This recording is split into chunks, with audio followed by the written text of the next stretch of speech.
యెహోవా తన చిత్తానుసారమైన మనసు గల యొక్కని కనుగొనియున్నాడు అని లేఖనము సెలవిచ్చిన ప్రకారము ప్రియులారా, దావీదు ఒక గొర్రెల కాపరి. తను గొర్రెలను కాయుచున్నప్పటి నుండి ప్రభువుతో గడిపినవాడు.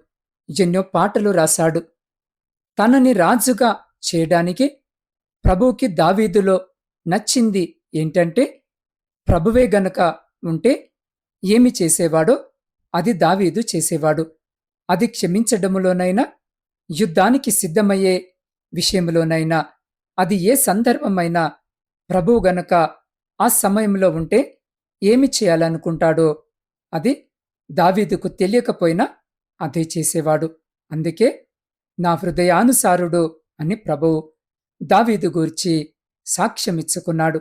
దేవునికి పాటలు, స్తుతియాగము ఇష్టమని తాను అనేకమైన పాటలతో ప్రభువుని మహిమపరిచాడు. నిత్యము స్తుతియాగము జరగాలని దేవాలయము నిర్మించాలనుకున్నాడు. కాబట్టి ఈరోజు ఈ మాట వినిచిన నీవు కూడా విశ్వాసము లేకుండా దేవునికి ఇష్టుడై ఉండుట అసాధ్యము.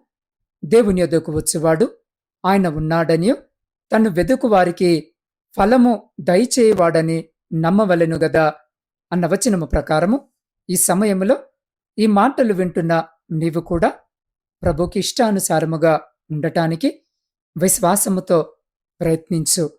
దావీదు వలె ప్రభుకి ఇష్టానుసారముగా ఉండటానికి విశ్వాసముతో ప్రయత్నించు. అట్టి రీతిగా మనము కూడా దావీదు వలె దేవునికి ఇష్టానుసారముగా ఉండుటకు అటువంటి గొప్ప కృప దేవుడు మనకు దయచేయునుగాక. ఆమేన్.